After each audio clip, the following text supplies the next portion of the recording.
Selamat siang, perkenalkan nama saya Jessica Febiola. Hari ini saya akan mempresentasikan bahasa Indonesia dalam pembangunan bangsa. Yang pertama yang akan kita bahas adalah latar belakang bahasa Indonesia itu sendiri. Bahasa Indonesia sebagai bahasa persatuan dan bahasa negara di Negara Kesatuan Republik Indonesia ini memiliki fungsi yang sangat dominan dalam segala aspek di dalam kehidupan bermasyarakat.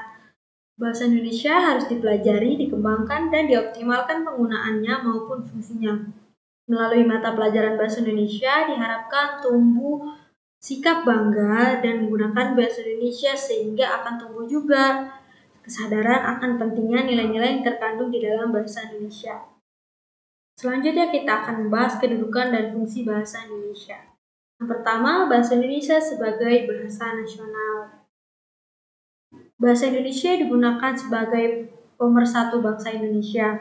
Hal ini merupakan suatu terobosan yang sangat besar yang dilakukan oleh Persatuan Pemuda-Pemudi Indonesia. Yang kedua, bahasa Indonesia sebagai bahasa negara.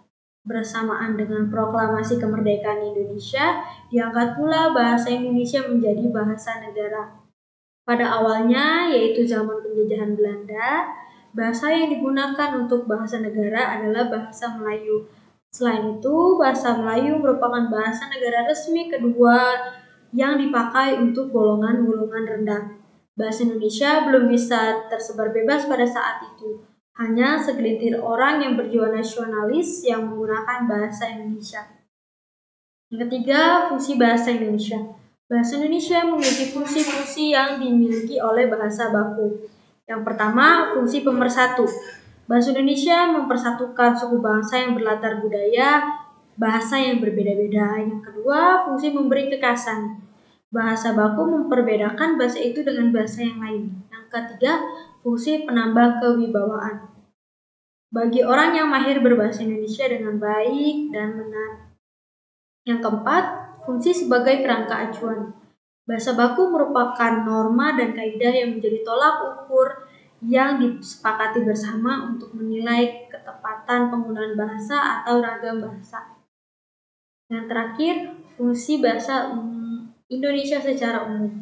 Fungsi umum bahasa Indonesia adalah sebagai alat komunikasi. Bahasa pada dasarnya sudah menyatu dengan kehidupan manusia. Aktivitas manusia sebagai anggota masyarakat sangat bergantung pada penggunaan bahasa masyarakat setempat. Gagasan, ide, pikiran, harapan, dan keinginan disampaikan lewat bahasa.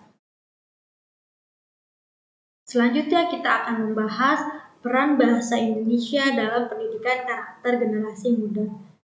Pembelajaran bahasa diharapkan mampu membantu peserta didik atau generasi muda untuk mengenal dirinya, budayanya, dan juga budaya orang lain, mengemukakan gagasan, perasaan, berpartisipasi dalam masyarakat yang menggunakan suatu bahasa tersebut, dan menemukan serta menggunakan kemampuan analisis dan imajinatif yang ada di dalam dirinya. Antara lain yang pertama, bahasa Indonesia adalah kebudayaan. Karena bahasa Indonesia merupakan jantung kebudayaan kita, maka generasi muda harus tetap melestarikan bahasa Indonesia tersebut sebagai warisan nasional kita. Yang kedua, mengembangkan potensi bangsa sendiri. Peserta didik atau generasi muda dapat mengembangkan potensinya sesuai dengan kemampuan, kebutuhan, minat, serta dapat menumbuhkan penghargaan terhadap hasil karya dan hasil intelektual bangsa sendiri. Yang ketiga, bisa berkomunikasi dengan baik. Peserta didik atau generasi muda dengan mempelajari bahasa Indonesia, maka diharapkan dapat berkomunikasi secara efektif dan efisien sesuai dengan etika yang berlaku baik secara lisan maupun tertulis. Yang keempat, lebih menghargai bangsa sendiri. Dengan belajar bahasa Indonesia, generasi muda dapat menghargai dan bangga menggunakan bahasa Indonesia sebagai bahasa persatuan dan bahasa negara kita, yaitu Republik Indonesia. Lalu, peran bahasa Indonesia dalam kehidupan sehari-hari. Bahasa memiliki fungsi tertentu yang digunakan berdasarkan kebutuhan seseorang, yakni sebagai alat untuk mengapresiasikan diri, sebagai alat untuk berkomunikasi, sebagai alat untuk mengadakan integrasi dan beradaptasi sosial dalam lingkungan atau situasi tertentu, dan sebagai alat untuk melakukan kontrol sosial. Fungsi-fungsi tersebut dapat dijelaskan sebagai berikut. Yang pertama, bahasa sebagai alat ekspresi diri. Pada awalnya, seorang anak menggunakan bahasa untuk mengekspresikan kehendaknya atau perasaannya pada sasaran yang tepat, yaitu kedua orang tuanya. Yang kedua, bahasa sebagai alat komunikasi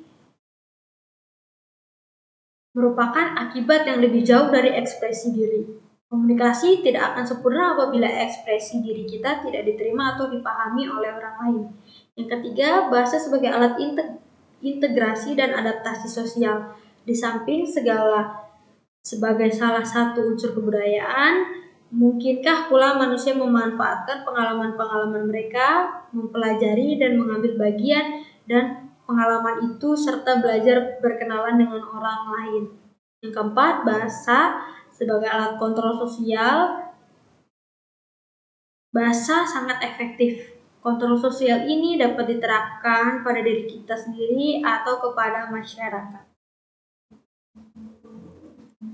Kesimpulan dari presentasi ini adalah kedudukan dan fungsi bahasa Indonesia di wilayah NKRI adalah sebagai bahasa nasional dan bahasa negara dalam pembangunan bangsa, yakni sebagai perisai pemersatu yang belum pernah dijadikan sumber permasalahan oleh masyarakat. Pemakaiannya berasal dari berbagai ragam suku daerah. Untuk itu, mari kita generasi muda membudayakan menggunakan bahasa Indonesia dengan baik dan benar agar bahasa Indonesia menjadi bahasa pemersatu dan dapat dikenal oleh budaya lain. Lalu di sini ada beberapa referensi yang saya dapat. Terima kasih, sekian presentasi dari saya. Kurang lebihnya mohon maaf. Semoga presentasi ini dapat bermanfaat. Terima kasih.